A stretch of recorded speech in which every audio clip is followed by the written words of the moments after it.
आज हम लोग पढ़ेंगे मैथ में, और मैथ में जानेंगे स्क्वायर के बारे में और रेक्टेंगल के बारे में। दोनों को चैप्टर को आज दोनों को हम खत्म कर देंगे, ठीक है।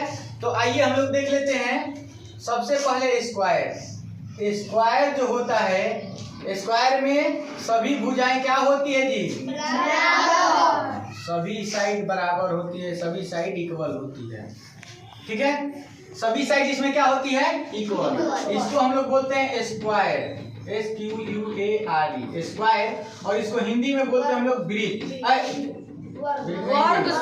वर्ग। इसको क्या कहते हैं हम लोग? वर्ग। स्क्वायर को हिंदी में क्या कहते हैं? वर्ग। और एक चीज और, इसमें क्या होता है कि इसकी सभी भुजाएं बराबर होती है। चार को भुजाएं, इसमें कितने साइड होते हैं जी? 4। और चारों के चारों क्या होते हैं? इक्वल होते हैं, सभी के सभी बराबर। अगर ये 5 सेंटीमीटर तो सभी 5 सेंटीमीटर, सबके सब क्या हो जाएगा? 5 सेंटीमीटर। तो ये वर्ग है आपका। इसमें सभी भुजाएं बराबर होती हैं। भुजा का वो है 4 गो। इसमें एंगल जो होते हैं वो भी बराबर होते हैं। एंगल भी को होता है, इसमें 4 गो। देखो 1 2 3 4। इसमें एंगल माने कोण। इसमें कोण भी कितने हैं? 4। और चारों के चारों बराबर होते हैं।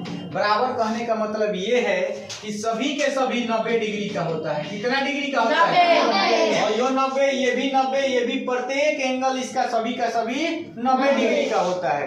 90 डिग्री से तनिको कम नहीं।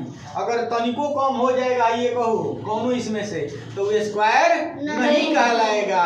इसीलिए इसका परिभाषा जब हम लोग देते हैं तो यही बात बोलते हैं कि वर्ग उसे कहते हैं जिसकी सभी भुजाएं आपस में बराबर होती है और प्रत्येक कोण 90 डिग्री का होता है। सभी कोण क्या होता है? 90 डिग्री का। तो 4 गो एंगल है, चारों 90 डिग्री का हो गया। साइड इसमें 4 गो है, चारों इक्वल हो जाएंगे।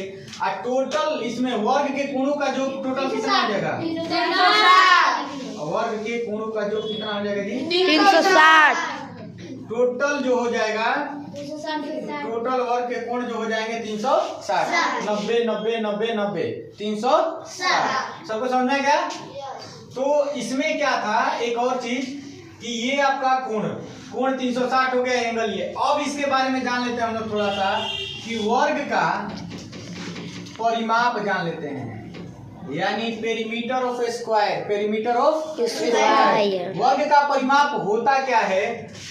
तो इसमें देखिए वर्ग का परिमाप जो होता है, इसमें भी परिमाप क्या होता है? किनारे किनारे पेरीमीटर जब निकालेंगे तो किनारे किनारे को ही हम लोग इसमें भी क्या कहेंगे?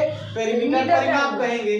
तो जो किनारे किनारे निकालते हैं 5 5 5 5 सबको जोड़ दो, 5 10 15 20। लेकिन एक वर्ग का परिमाप निकालने का फॉर्मूला होता है 4 × साइड, 4 × साइड, यानी 4 गुणे भुजा, 4 गुणे भुजा। इस पे आप 4 गुना भुजा, भुजा कितना दिया है? 5। तो 4 5 20, वैसे भी 20 आया, ऐसे भी 20 आया, ठीक है। अब आ जाएगा वर्ग का क्षेत्रफल।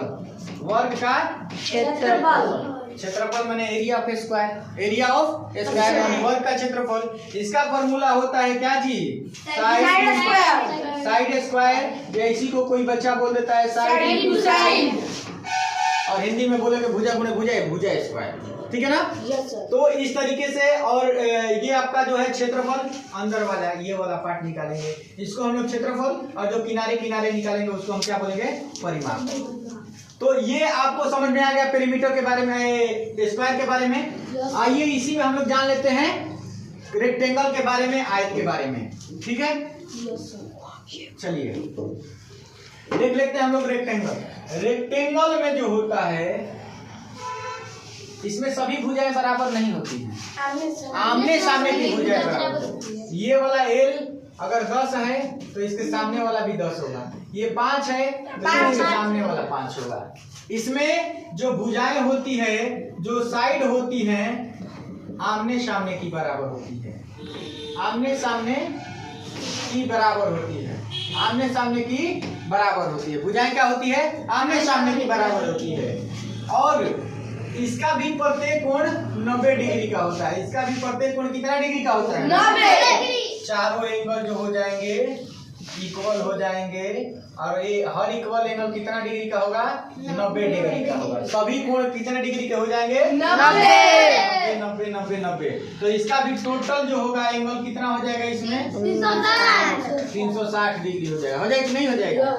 और इसका भी परिमाप अगर पूछ दे, परिमाप, तो परिमाप इसका क्या हो जाएगा? फार्मूला क्या होता है? पेरीमीटर इसका क्या हो जाएगा? 2 × L + हाँ, 2 × L + B, यानी 2 × लंबाई प्लस चौड़ाई। और इसका क्षेत्रफल का बात कर दे तो क्या हो जाएगा? L × B L × B लंबाई गुणे चौड़ाई, लेंथ × ब्रेथ। तो आशा है कि आप लोगों को स्क्वायर और रेक्टेंगल दोनों समझ में आ गया है। इसको आयत कहेंगे और इंग्लिश में इसको क्या कहते हैं हम लोग? रेक्टेंगल। RECT, rectangle. तो ये दोनों आपको समझ में आया है। अगर अच्छे से समझ में आ गए हैं उसके फार्मूला के साथ, अगर तो ये मेरे चैनल को आप सब्सक्राइब कर लीजिए, वीडियो को लाइक कर लीजिए। मिलते हैं नेक्स्ट वीडियो में, तब तक के लिए बहुत बहुत धन्यवाद।